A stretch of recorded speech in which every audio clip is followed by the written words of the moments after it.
बहुत बहुत धन्यवाद और शुक्रिया, आपको शुभकामनाएं। बहुत बहुत धन्यवाद दीपक जी। जी हाँ, बिल्कुल सही बात है। अखंड संवाद लगातार जारी है।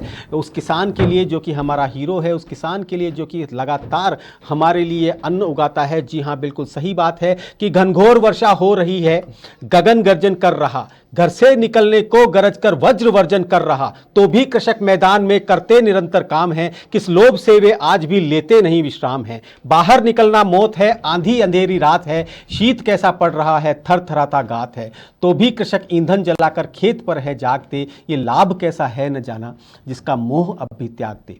जी हाँ, इस समय पर आप अखंड संवाद देख रहे हैं, वो अखंड संवाद जो कि अगले 24 घंटे तक चलने वाला है। जी हाँ, इस अखंड संवाद में हम बात कर रहे हैं जल संरक्षण की। इस अखंड संवाद में हम बात कर रहे हैं गाय के संरक्षण की। जी हाँ, इस अखंड संवाद में हम बात कर रहे हैं केमिकल फ्री यानी कि प्राकृतिक खेती की, रसायन मुक्त खेती की। और लगातार जो साउंड बजर जो आप बार बार सुन रहे हैं, ये समय के बढ़ते रहने का साउंड है।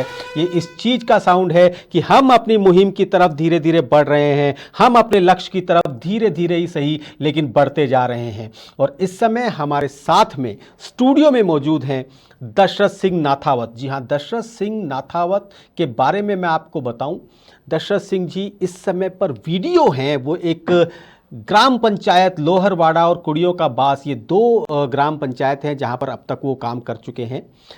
आज एक वीडियो को या एक सरकारी कर्मचारी को इस कार्यक्रम में बुलाने के पीछे आप सोच रहे होंगे क्या कारण है, इन्हें क्यों बुलाया गया है। तो उसका कारण ये है कि हम आपको ये बताना चाहते हैं कि जब आप सोच लेते हैं कि मुझे कुछ करना है, तब कोई भी चीज़ आपको रोक नहीं सकती, कोई बाधा आपको रोक नहीं सकती, कोई नौकरी आपको रोक नहीं सकती, किसी तरह का प्रोटोकॉल आपको नहीं रोक सकता, बहाने किसी तरह के नहीं रोक सकते।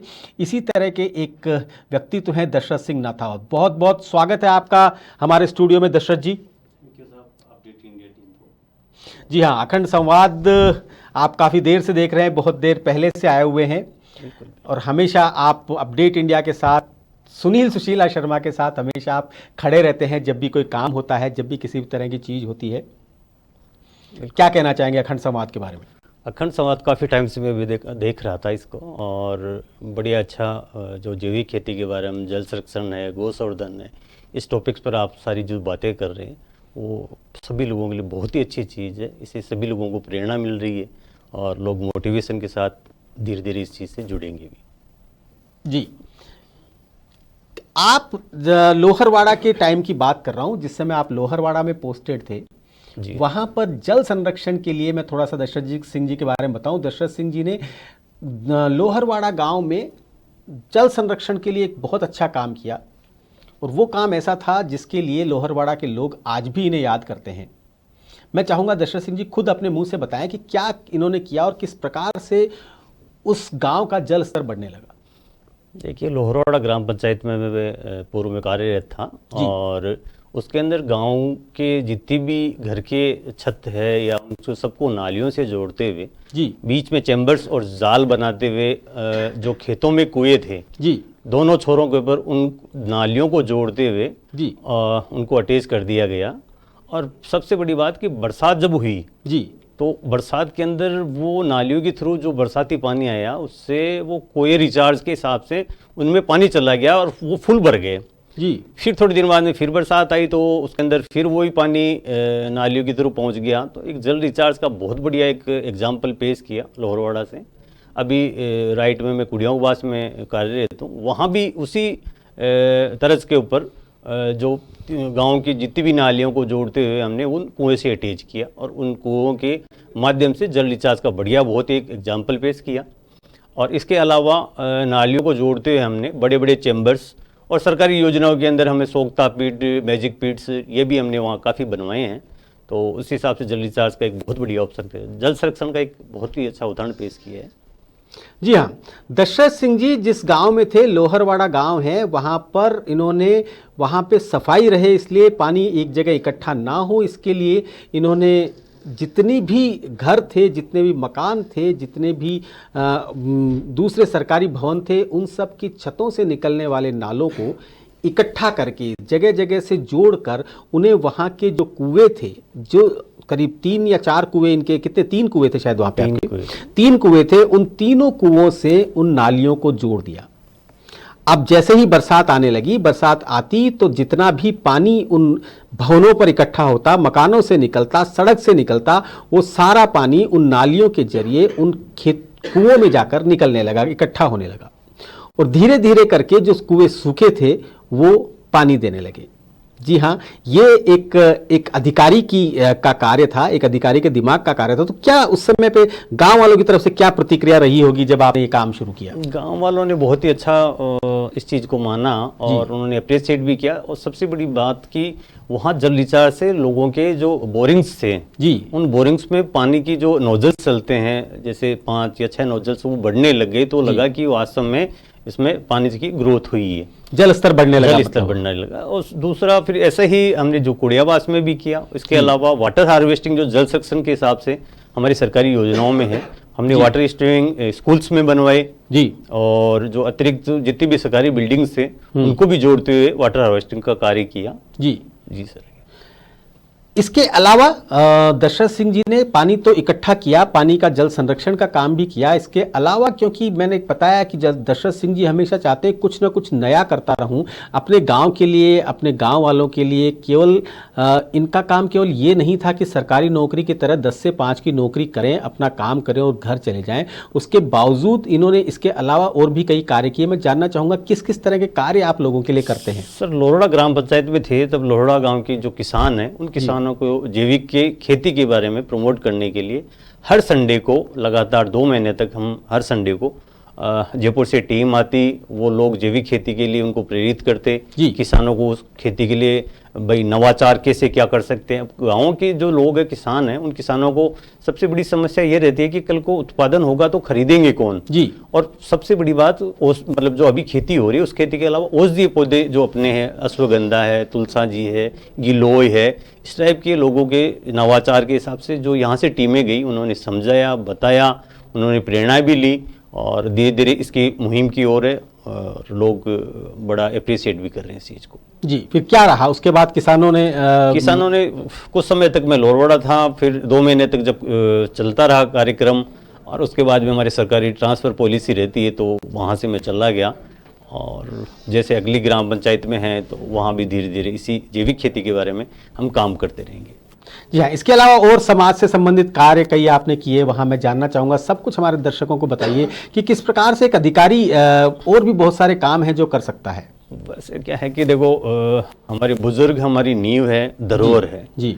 इस मामले में मैंने भी जो लोहरवाड़ा में था तो उसमें 18 या 75 ईयर से अबव जो लोग थे जी, उन लोगों को मैंने इनवाइट किया और उन लोगों को, वृद्धजनों को बहुत सम्मान दिया जिसके लिए वो काबिल थे, मानते थे इस चीज़ को जी। सभी को मैंने बुलवाया और दिवाली से पहले उनको सबको बुला के हमारी पंचायत के थ्रू, कुछ भामाशाओं के थ्रू हमने सभी के लिए मतलब एक सामान जो आप कह सकते हैं, जिसमें सोल है, आपकी छड़ी है, सॉक्स हैं और मास्क थे, कुछ इम्यूनिटी बूस्टर थे, वो हमने वहाँ उन लोगों को मतलब बांटे, आप लोगों ने वितरित किए। हाँ। जी हाँ, बिल्कुल सही कह रहे हैं। दशरथ सिंह नाथावत जी अक्सर प्रयास करते रहते हैं कि जिस भी क्षेत्र में रहें वहाँ पर कुछ ऐसा करें जिससे कि इन्हें लगे कि हाँ, हम कुछ कर रहे हैं, कुछ अलग काम करना चाहते हैं। ऑर्गेनिक खेती के लिए इन्होंने गाँव को पूरी तरीके से, गाँव के किसानों को इकट्ठा किया, यहाँ तक कि पंचायत में भी आपने कुछ पौधे लगाए। जी जी बिल्कुल जी। क्या क्या पौधे थे उसमें? अश्वगंधा की खेती करी थी हमने, और थोड़ा सा डीपली लोगों को क्या नॉलेज नहीं होने की वजह से वो उग नहीं पाए, कह सकते हैं आप। थोड़ा सा है लोगों में, और ग्राम पंचायत में हमने जो लगाई वो फसल थोड़ी से क्षेत्र में थी और वो उसका उत्पादन भी हुआ उसमें। जी हाँ, वाकई में दशरथ सिंह जी का प्रयास में कोई कमी नहीं थी। दशरथ सिंह जी पूरा प्रयास करते रहे। इन्होंने जैविक यात्राएं भी निकाली, इन्होंने रोड शो निकाले जिससे कि लोग जैविक के प्रति जागरूक हों और अपने खेतों में रसायन डालना बंद करें। पेड़ वृक्षारोपण के लिए इन्होंने पेड़ भी बांटे, वृद्धजन सम्मान समारोह किया, जल संरक्षण के लिए इन्होंने बहुत सारे काम किए। जी हाँ, दशरथ सिंह नाथावत वाकई में प्रयास करते हैं कुछ इस तरीके का जिससे कि लोग किसी दूसरे काम, मतलब खाली ऐसा नहीं कि खाली सरकारी नौकरी पूरी करके आ जाएं, ये समाज को कुछ देने का प्रयास हमेशा करते रहते हैं। तो इस समय पर सर आप कौन से पंचायत में और वहाँ पर क्या नया कुछ आपने किया? अभी विकास के कार्य हैं। अभी राइट नाउ मैं कुड़ियाबास पंचायत में हूँ जी, और वहाँ जो सरकारी विकास के कार्य है वो तो हम लोग करते ही रहते हैं जी। इसके अलावा हमने वहाँ एक एनजीओ से जी काफ़ी बड़े क्षेत्र के अंदर एनजीओ से नर्सरी डेवलप करी है जी, जिसमें उस एनजीओ ने ही उसमें पैसा इन्वेस्ट किया है, जिसमें पेड़ पौधे हैं, आपके ड्रिप सिस्टम है, ये सारी सब उन्होंने उस एक्टिविटी से, और आज वो पेड़ फल फूल रहे हैं। जी बहुत बहुत धन्यवाद दशरथ सिंह जी, आप हमारे स्टूडियो में पधारे, आपने सब कुछ बताया। इनसे प्रेरणा लेनी चाहिए, इनसे सीखना चाहिए कि एक सरकारी कर्मचारी होने का मतलब ये नहीं है कि आप 10 से 5 की नौकरी करें, अपना काम करें, हर महीने अपनी पगार उठाएं और उसके बाद बाकी सब चीज़ भूल जाएं। आप विलेज डेवलपमेंट ऑफिसर के पद पर हैं तो वाकई में इन्होंने गाँव के विकास के लिए जो कार्य किए हैं, और वो भी ऐसे विकास कार्य जो कि चाहे वृक्ष लगाना हो, चाहे जल संरक्षण का काम हो, चाहे ऑर्गेनिक खेती का काम हो, चाहे वृद्धजन सम्मान समारोह हो, चाहे कन्या के पैदा होने पर उन्हें कार्ड भेजना हो, उन तक पहुंचना हो, ये सारे कार्य इनके द्वारा किए गए। आप इसी प्रकार से गांव में कार्य करते रहें, आप इसी प्रकार से आप आगे बढ़ते रहें, इसी प्रकार तरक्की करते रहें। दशरथ सिंह जी, आपको बहुत बहुत शुभकामनाएं। Thank you. जी हाँ, हम इसी तरह की कई विभूतियों से आप मिलाते रहेंगे, इसी प्रकार के कई लोगों से हम आपको परिचय कराते रहेंगे, हम आपको दिखाते रहेंगे कि किस प्रकार से लोग लगातार एक के बाद एक हम आपको लोग मिलाते रहेंगे जो कि खेती को समर्पित हैं, जो कि जल संरक्षण को समर्पित हैं, जो कि इस वातावरण को समर्पित हैं, जो कि बताना चाहते हैं लोगों को कि हाँ, इस कार्य में बहुत आनंद है, इस कार्य में बहुत ही खुशी है। इस तरह के लोग हम आपको लगातार मिलाते जाएंगे। अखंड संवाद में लगातार एक के बाद एक हम आपको लोगों को मिला रहे हैं। अखंड संवाद में लगातार समय बीतता जा रहा है और हम लगातार एक के बाद एक स्टेप्स को पार करते जा रहे हैं। एक के बाद एक घड़ी की सुइयां लगातार आगे बढ़ती जा रही हैं और हम पहुंचने जा रहे हैं अपने मंजिल की ओर, क्योंकि अखंड संवाद एक मुहिम है, ऐसी मुहिम जिस मुहिम के द्वारा हम लोगों को जागरूक करना चाह रहे हैं प्राकृतिक संरक्षण के लिए, प्राकृतिक खेती के लिए, देशी बीज बचाने के लिए, देशी खेती करने के लिए, देशी गाय बचाने के लिए, पानी बचाने के लिए, अपनी इस पृथ्वी को बचाने के लिए, अपनी इस पीढ़ियों को बचाने के लिए। क्योंकि अगर हम आज पानी को नहीं बचाएंगे, अगर हम आज की तारीख में ये कदम नहीं उठाएंगे तो निश्चित तौर पर आगे आने वाली पीढ़ियां हमसे ये सवाल जरूर करेंगी कि उस समय कहाँ थे तुम, उस समय कहाँ थे तुम जब नदियां रो रही थी, उस समय कहाँ थे तुम जब झील तड़प रही थी, उस समय कहाँ थे तुम जब गाय कट रही थी, उस समय कहाँ थे तुम जब खेतों में रसायन बरस रहा था।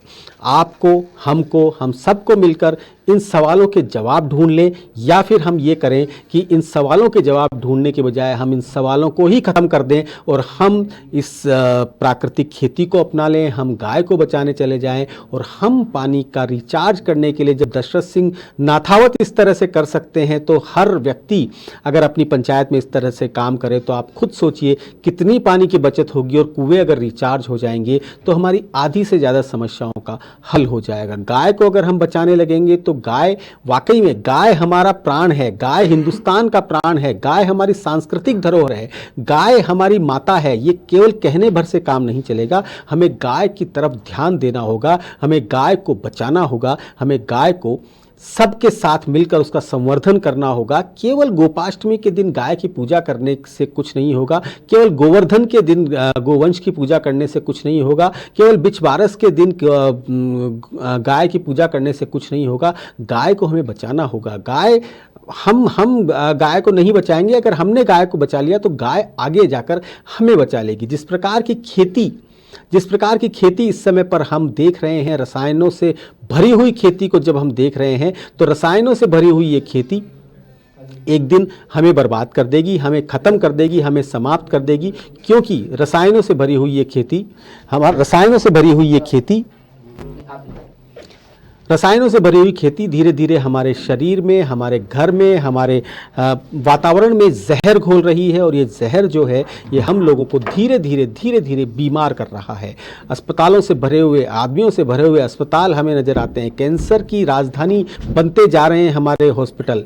उन हॉस्पिटल्स में अगर हम जाकर देखते हैं तो हमें पता चलता है कि इन सब का कारण एक ही है। अक्सर हम पूछते हैं लोगों से कि यार इसे कैंसर कैसे हुआ, इन्होंने तो कभी कुछ धूम्रपान नहीं किया, इन्होंने कभी कुछ ऐसी चीज़ नहीं खाई, कभी जर्दा नहीं खाया, कभी गुटखा नहीं खाया, कभी शराब का सेवन नहीं किया, फिर उन्हें क्यों कैंसर हो गया। तो उसके पीछे का कारण सिर्फ इतना सा है, उन्होंने कुछ नहीं खाया परंतु उन्होंने बहुत सारा जहर खाया, रोटी के माध्यम से, सब्जी के माध्यम से, फलों के माध्यम से, दूध के माध्यम से।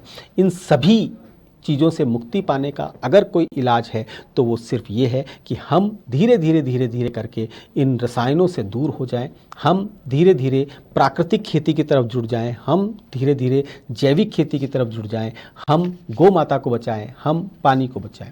आज का अखंड संवाद इसी से संबंधित है। आज के अखंड संवाद में हम एक तपस्या कर रहे हैं, हम एक प्रयास कर रहे हैं, एक ऐसा अनुष्ठान है जिसमें अलग अलग लोग अपने विचारों की आहुतियाँ दे रहे हैं। अलग अलग हिस्सों से जुड़े हुए लोग इस कार्यक्रम में शामिल हो रहे हैं। जैसे जैसे समय बढ़ता चला जाएगा, जैसे जैसे हम आगे बढ़ते चले जाएंगे, आपको और भी बहुत सारे अच्छे अच्छे लोग, बहुत सारे तपस्वी, बहुत सारे मनस्वी, बहुत सारे मनीषी आपको मिलेंगे जो कि इस कार्य में लगातार हमें बताते जाएंगे कि वो किस तरीके से प्राकृतिक खेती को समर्पित हैं, वो किस प्रकार से जैविक खेती को समर्पित हैं।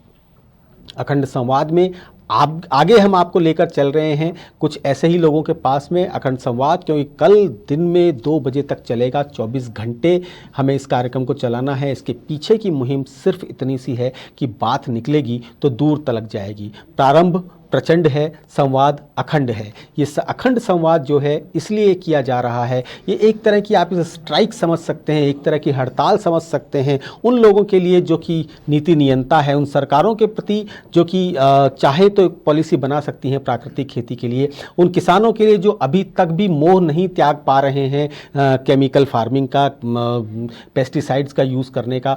हम प्रयास कर रहे हैं उन लोगों को भी जगाने का। जी हाँ, बिल्कुल सही है, समय कम है, दम लगा दो, कुछ को मैं जगाता हूँ, कुछ को तुम जगा दो। बस इसी सिद्धांत के साथ हम इस अखंड संवाद को आगे बढ़ा रहे हैं। हमारे आगे आने वाले जो किसान भाई हैं, जो हमारे इस कार्यक्रम के गेस्ट हैं, वो भी बहुत स्पेशल हैं, उनसे हम आपका परिचय करवाएंगे। लेकिन उससे पहले हम आपको ये बता दें कि अखंड संवाद आज जो आप लोग देख रहे हैं इसे इंडिया बुक ऑफ रिकॉर्ड्स वाले भी लगातार देख रहे हैं, सिर्फ इसलिए क्योंकि उन्हें भी, वो भी बहुत एक्साइटेड हैं कि इस तरह का कार्यक्रम पहली बार हो रहा है। जी हाँ, हम इसे ऐसे ही नहीं देश का सबसे बड़ा शो कह रहे हैं, क्योंकि वाकई में इसमें पूरे देश भर के अलग अलग हिस्सों से लोग जुड़ रहे हैं, अलग अलग फील्ड्स के लोग जुड़ रहे हैं। सभी लोग, बहुत अच्छा रेस्पॉन्स उन लोगों का आया है। हमारे पास जितने लोग आए हैं उनसे ज़्यादा की एप्लीकेशंस पड़ी हुई हैं, उतने से ज़्यादा के फ़ोन कॉल्स पड़े हुए हैं कि लोग इसमें जुड़ना चाह रहे हैं, परंतु समय सीमा की कमी होने के कारण हम उन सब लोगों को नहीं जोड़ पा रहे हैं। जी हाँ, अखंड संवाद जो कि अपडेट इंडिया पर आप लगातार देख रहे हैं, इस कार्यक्रम में हम आपको अभी कुछ और लोगों से मिलाने जा रहे हैं। आप हमारे साथ बने रहिए लगातार अखंड संवाद पे। और इस समय पर अब मैं आपका परिचय कराने जा रहा हूँ एक ऐसे दंपत्ति से। जी हाँ, एक ऐसे दंपत्ति से जो कि किसी और फील्ड में थे, उसे छोड़कर खेती की तरफ आ गए। जी, मैं स्वागत करना चाहता हूं मिस्टर मनोज खंडेलवाल और लक्ष्मी गुप्ता जी, लक्ष्मी खंडेलवाल जी। जी हाँ, दोनों पति पत्नी इस समय कोटा से हमारे साथ आकर जुड़े हुए हैं। और मनोज जी, बहुत बहुत स्वागत है आपका हमारे इस खास कार्यक्रम अखंड संवाद में। और लक्ष्मी जी, आपका भी बहुत बहुत स्वागत है हमारे इस खास कार्यक्रम अखंड संवाद में। कैसा लग रहा है आपको? आज बैठे हुए हैं सिर्फ खेती के कारण। अगर आप जिस बिज़नेस में, पहले प्रॉपर्टी के बिज़नेस में थे, उसमें शायद आपको इतना प्रसिद्धि नहीं मिलती जितनी आप जब खेतों से जुड़े तो मिल रही है। बिल्कुल सही कह रहे हैं सर। सबसे पहले तो मैं अपडेट इंडिया का बहुत बहुत धन्यवाद देना चाहता हूँ इस चीज़ के लिए कि इन्होंने बहुत ही बढ़िया आयोजन किया। साथ ही आपका सुनील सुशीला शर्मा जी जो आप हैं, आपने इस कार्यक्रम को करके बहुत ही अच्छा, एक किसानों के लिए एक जागरूकता लाने के लिए बहुत ही अच्छा कार्यक्रम किया है। इसके लिए आपका बहुत बहुत धन्यवाद सर, और हमें ये मंच देने के लिए और भी धन्यवाद सर आपका। जी, मैं असल में आपको बुलाने के पीछे इस कार्यक्रम में एक खास उद्देश्य है। खास उद्देश्य इसलिए कि जो लोग खुद के खेत होते हुए भी शहरों में जाते हैं नौकरी करने के लिए, बाहर जाकर दूसरा बिजनेस करते हैं, उन लोगों के लिए मनोज खंडेलवाल एक उदाहरण है। ये खेतों से कभी नहीं जुड़े हुए थे, ये किसी और व्यवसाय में थे, शायद प्रॉपर्टी के व्यवसाय में पहले थे, उसे छोड़कर खेतों की तरफ आए। क्या कारण रहा सर, और कैसा रहा आपका ये सफर? सर मैं एक मेरा छोटा सा परिचय आपको देता हूँ। जी। मेरा नाम मनोज खंडेलवाल है। मैं पीपलदा जिले पीपलदा से बिलोंग करता हूँ, गांव है हमारा पीपलदा जी, और मैं रहने वाला जिला कोटा का रहने वाला जी। बचपन से हमारा गांव और शहर दोनों का कनेक्शन जुड़ा हुआ था सर जी, बिल्कुल जी। तो हम गांव भी जाते थे और शहर में भी रहते थे जी। मतलब एजुकेशन मेरी शहर में हुई और घूमने के लिए और दादाजी के पास गांव में जाते थे जी। तो उनके साथ मैं कभी कभी खेतों पे भी जाता था, क्योंकि हम किराए की खेत करते थे, हमारे पास खेत तो थे नहीं जी। तो जाते थे तो देखते थे दादाजी को खेती करते हुए, अंकल जी को खेती करते हुए, हमें बड़ा अच्छा लगता था, मेरे दोस्तों को खेती करते हुए। तो जब हमने इन सब चीजों को देखा तो मेरे मन में ये जिज्ञासा और इच्छा थी कि मैं भी खेती करूं कभी न कभी जी। तो मेरी जैसे एजुकेशन पूरी हुई तो सबसे पहले मैंने अपनी एजुकेशन पूरी होते ही सबसे पहले मैंने एजुकेशन जैसे भी बिजनेस शुरू किया। हम बिजनेस करने लगे थे थोड़ा थोड़ा। हमारे पास किराए का मकान था स्टार्टिंग में सर, हमारे पास कोई प्रॉपर्टी नहीं थी, ना जमीन थी ना मकान था। तो जैसे थोड़ी बहुत भी कमाई हुई तो सबसे पहले मेरे मन में जिज्ञासा यही थी कि मैं सबसे पहले जमीन ही खरीदूंगा। मतलब घर का रहने का मकान मैं बाद में लूंगा, पहले मैं जमीन लूंगा, खेत की जमीन खरीदूंगा। हाँ, खेत की जमीन खरीदूंगा। तो सबसे पहले मैंने 6 बीघा जमीन लेके सबसे पहले स्टार्टिंग करी अपनी लाइफ की, परचेज की जी। 6 बीघा जमीन से लेके मैंने नॉर्मल खेती शुरू करी सर सबसे पहले तो जी। फिर जैसे और कमाई होती गई और बिजनेस किया, मैंने मंडी का भी काम किया सर, मैंने प्रॉपर्टी का भी काम किया, मैंने शेयर ब्रोकिंग का भी काम किया। तो मैंने काम तो बहुत सारी किए, मेन प्रॉपर्टी का काम किया था। जो भी थोड़ी बहुत कमाई होती थी हम एग्रीकल्चर को स्टैंड करने लगे जी। फिर ऐसे करते करते हमने 6 बीघा जमीन लेगी, 6 बीघा से हमने ना खेती करना शुरू किया। तो पहले सरसों गेहूं वगैरह इस तरह की खेती करी हमने।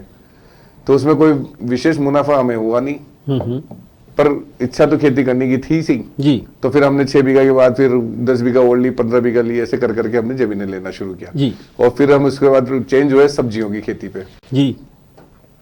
सब्जी की खेती करते करते हमें सब्जी का हमने टारगेट लिया, पर सब्जियों में है ना मेहनत बहुत होती थी और मुनाफा कम होता था जी। तो इसी दरमियान हम सबसे पहले नई रिसर्च करना चाहते थे कि कुछ हमें नया मिले जी। तो इस रिसर्च में हमें केवी के कोटा पहुंचे। हमें वहां पे साइंटिस्ट हैं डॉक्टर रामराज जी मीना साहब, तो उनसे बातचीत करी तो उन्होंने हमें कहा कि आप बागवानी की ओर भी शिफ्ट हो थोड़ा बहुत, और बागवानी के लिए भी रिसर्च करें जी। तो इसमें बीच में मैं एक सवाल पूछना चाहूंगा। हाँ। आप जब बिजनेस से खेती की तरफ शिफ्ट हो रहे थे तो लक्ष्मी जी आपने इन्हें कहा नहीं कि मेरे पिताजी ने तो एक बिजनेसमैन के साथ शादी की थी और आप कहाँ किसान बनने जा रहे हो, कहाँ खेतों में आप जा रहे हो? नहीं, ऐसा तो कुछ नहीं था। बाकी बहुत अच्छा लगता है क्योंकि खेतों में कभी ऐसा देखा नहीं था ना। तो ऐसा ही बता नहीं रहे आप बात जी। अच्छा लगता है खेतों में जाना। एक सपना भी होता है कि अपना भी एक खेत, और वो आज पूरा हो गया है। आज पूरा हो गया, मतलब अब लक्ष्मी बरस रही है जी। मनोज जी आगे कंटिन्यू कीजिए। फिर हम डॉक्टर साहब रामराज जी के साथ हमने बात करी, हमने उनके यहाँ ट्रेनिंग ली जी। ट्रेनिंग लेके उन्होंने हमें कहा कि आप आगे इसका रिसर्च करें जी। तो रिसर्च के लिए मैं सबसे पहले सवाई माधोपुर गया सर, क्योंकि हमारे आसपास के इलाके में हमें उन्होंने बताया कि अमरूद और आंवला और नींबू ये 3 फसलें ऐसी है जो सबसे बढ़िया है अपने यहाँ के एरिया के हिसाब से जी। और तीनों प्रॉफिटेबिलिटी है, मतलब अच्छा प्रॉफिट देती है। तो उसके बाद मैं वहां गया, सवाई माधोपुर गए सर हम जी। सवाई माधोपुर से हमने देखा कि यहाँ तो बहुत एकड़ों हजारों एकड़ में मतलब अमरूद के बगीचे लगे हुए थे सर। बिल्कुल हाँ। तो हमें बहुत अच्छा लगा। हमने वहां के प्रॉफिट के बारे में बात करी और सब चीजों के बारे में बात करी, तो हमें बहुत अच्छा लग रहा था। हमने और जानकारी की तो उन्होंने कहा आप जयपुर जाइए, जयपुर में आप मंडी देखिए, मुआना मंडी जी, भाई बिकता कैसा है। हम मुआना मंडी आ गए। मुआना मंडी के बाद फिर हमें किसी ने कहा कि दिल्ली जाइए। हम दिल्ली चले गए बाजार को देखने के लिए, भाई कौन कौन सी वेरायटी वहाँ अच्छी बिकती है, क्या नहीं है। तो आजादपुर जाके हमने सारा रिसर्च किया जी। तो आजादपुर में हमें पता लगा कि और भी वेराइटियों के अमरूद वहाँ आते हैं और वो सबसे बड़ी मंडी, बहुत अच्छी मंडी है जी, और इससे प्रॉफिट अच्छा मिलेगा अपन को। बहुत बढ़िया। फिर हमें वहां से और जानकारी मिली कि आप और आगे बढ़िए, तो हम इलाहाबाद पहुंच गए, लखनऊ चले गए, मलियाबाद जहाँ से इनकी नर्सरियां बनती थी जी, वहां जाके नर्सरियों को देखा हमने। उसके बाद इलाहाबाद गए, इलाहाबाद से पता लगा कि अपने एरिया में सबसे बड़ा हब जो इंडिया में नर्सरी का वो कलकत्ता है जी। हम कलकत्ता पहुंच गए सर। मतलब पूरा पूरा भारत भ्रमण कर लिया आपने अमरूद के पीछे। कलकत्ता से भी हम और आगे चले सर, विजयवाड़ा आ गए आंध्र में जी। विजयवाड़ा से भी हम निकले तो रायपुर में भी हम नई नई वेराइटी देखी। जो सबसे अच्छी वेराइटी है अमरूद की वो रायपुर में थी, वीएनआर नर्सरी की जी, वो हमने वहां से ली। विजयवाड़ा से हमने पिंक का अमरूद, ताइवान पिंक के पौधे अच्छे बनते थे, वो हमने वहां से लिए जी। मलियाबाद में बर्फ खान बनता था, हमने वहां से पौधे लिए। ऐसे रिसर्च करते करते हम जलगांव पहुंच गए, जैन इरिगेशन में। जैन इरिगेशन में ड्रिप सिस्टम देखा हमने और फुहारा सिस्टम देखा, सारे सिस्टम वहां पे हमने देखे, नई टेक्नोलॉजी देखी जी, उसको भी हमने अडोप्ट किया। फिर आगे नागपुर आ गए, संतरे के बगीचे वगैरह देखे, और फिर रतलाम आए, रतलाम में हमने बहुत कुछ देखा। गुजरात घूमे हम पूरा। ऐसा करते करते हमने पूरा इंडिया का, मतलब मैं कह सकता हूँ मनोज जी, शौक तो घूमने का था और बहाना अमरूद था। नहीं सर, खेती का ही एक बहाना था, शौक तो रहता ही है सर घूमने का, तो पर वो दोनों चीजें पूरी हुई है सर। आप बहुत घूमते हैं, मैं फॉलो करता हूँ फेसबुक पे आपको, आप बहुत घूमते हैं। पर सर घूमना एक अच्छा है, पर उसके लिए कुछ हम कुछ लेके भी आते हैं उस चीज से, मतलब कहीं अपन उससे कैसे कमा सकते हैं, कैसे आगे बढ़ सकते हैं जी। हाँ जी, ऐसा हमारा कुछ मानना है और हम ऐसा करते हैं सर जी। ऐसे करते करते हमने लास्ट में रिसर्च निकाला कि अपन अमरूदों के ऊपर अच्छा रिसर्च कर सकते हैं जी। उसके बाद हमने लगाना शुरू किया अमरूदों को, और आज हमने धीरे धीरे करते हुए जैसे इनकम होती गई वैसे हमने। अब मैं पूछना चाहता हूँ, कितना बड़ा खेत है, कितने पेड़ हैं या कितना प्रोडक्शन है, तीनों में से किसी भी एक चीज का जवाब दीजिए आप। सर मेरे पास 70 बीघा जमीन है और सब पे अमरूद ही है मेनली? 100% अमरूद पे है, लगभग 5-10 बीघा जमीन अलग से है जी बाकी।